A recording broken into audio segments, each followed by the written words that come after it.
ஆண்டவரும் இரட்சகருமாக இயேசு கிறிஸ்து இனிய நாமத்தில் உங்கள் யாவருக்கும் அன்பின் வாழ்த்துக்களை தெரிவித்துக் கொள்கிறேன். அருமையான தேவப்பிள்ளையிலே, புதிய நாள் புதிய நம்பிக்கை தின தியானத்தின் மூலமாய் இந்த நாளில் கூட உங்களை சந்திப்பதில் நான் மிகுந்த மகிழ்ச்சி அடைகிறேன். அல்லேலூயா.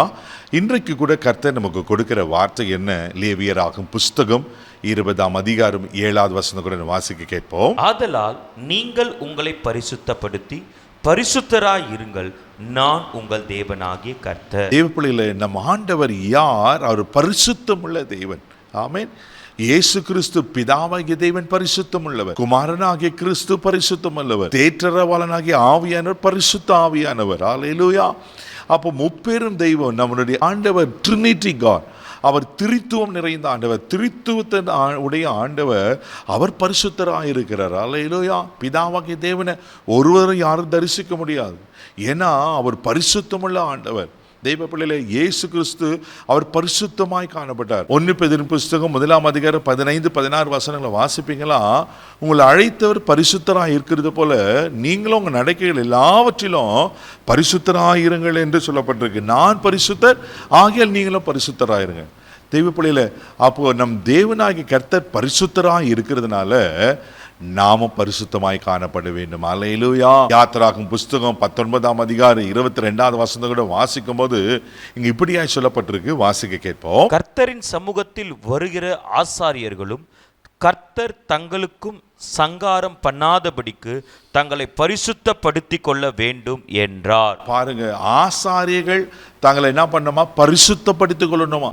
புதிய ஏற்பாட்டில் நீங்கள் என்னன்னா ஆசாரியர்களா இருக்கிறோம். அல்லேலூயா. 1 பேதுரு புஸ்தகம் 2:9 அதான் சொல்லப்பட்டிருக்கு. ராஜரீக ஆசாரிய கூட்டமாய் கர்த்தர் நம்மளை தெரிந்து கொண்டிருக்கிறார். அப்போ ஆசாருடைய வேலை என்னன்னா பரிசுத்தமாக இருக்க வேண்டும். ஏன்னா அவர் பரிசுத்தர். தெய்வ பிள்ளையிலே, இன்னைக்கு நம்ம யோசித்து பார்க்கலாம். நம்ம நடக்கைகளை, நம்ம வாழ்க்கையில், நம்ம பேச்சில், நம்ம செய்களை பரிசுத்தமாய் காணப்படுகிறோமா? அது மாத்திரம் இல்லாமல் 2 நாளாகும் புஸ்தகம் 7ஆம் அதிகாரம் 16ஆம் வசனத்தில் கூட வாசிப்பீங்கன்னா அங்கே இன்னொரு காரியம் சொல்லப்பட்டிருக்கோம். வாசிக்க கேட்போம். என் நாமம் இந்த ஆலயத்தில் என்றென்றைக்கும் இருக்கும்படி நான் இதை தெரிந்து கொண்டு பரிசுத்தப்படுத்தினேன். என் கண்களும் என் இருதயமும் என்னாலும் இங்கே இருக்கும். பாருங்க, ஆலயத்தை ஆண்டு பரிசுத்தப்படுத்தினாரா? 1 கொரிந்தியர் 3:16 என்ன வாசிக்கிறோம்? நாமே தேவனுடைய ஆலயமா இருக்கிறோம். We are the temple of God. தேவப்படையில் அப்போ ஆலயம் பரிசுத்தமாக இருக்க வேணும். ஏன்னா எப்பவுமே அவருடைய கண்கள் நோக்கமாக கவனமாக இருக்கிறது அல்லவா? இன்னைக்கு நாம் பரிசுத்தமாய் காணப்பட அவசியமாக இருக்கிறது. ஆண்டவர் நம்மளை பரிசுத்தத்துக்கு எதிர்பார்க்கிறார். 1 தெசலோனிக்கேயர் புஸ்தகம் 4ஆம் அதிகாரம் 3வது வசனம் 7வது வசனம் வாசிப்பீங்கன்னா தேவனுடைய சித்தம் என்ன தெரியுமா? நான் பரிசுத்தம் உள்ளவெல்லாம் இருக்க வேண்டுமா? தேவனுடைய சித்தமாக இருக்கா. 7வது வசனம் சொல்லப்பட்டிருக்கு, நம்மளை அழைத்ததே பரிசுத்தத்தை தான் அழைத்திருக்கிறார். பாருங்க, அப்போ எவ்வளோ நல்ல ஆண்டவர்ல. அப்போ அவர் பரிசுத்தராக இருக்கிறது போல நாமும் பரிசுத்தமாய் காணப்பட வேண்டிய விரும்புகிறார். தேவப்பிள்ளையில் உங்கள் பரிசுத்தத்தை காத்துக்கொள்ளுங்க. உன் தேவனாகிய கர்த்தர் பரிசுத்தர். அல்லேலூயா. நாமும் அவரை போல பரிசுத்தமாய் வாழ நம்மளுக்கு கர்த்தர் உதவி செய்வார். அல்லேலூயா. கண்களை மூடி நாம் ஜெபிக்கலாம். அன்பு தகப்பனே, உமக்கு நன்றி சொல்லி துதிக்கிறோம், ஸ்தோத்திரிக்கிறோம். ஆண்டவரே, அப்பா உமக்கு நன்றி. உங்கள் தேவனாகிய கர்த்தர் உங்களை பரிசுத்தப்படுத்தி பரிசுத்தராயிருங்கள் சொன்னது போல ஆண்டவரே, நாங்கள் பரிசுத்தமாய் காணப்பட எங்களுக்கு உதவி செய்யும்படியாக நாங்கள் ஜெபிக்கிறோம்.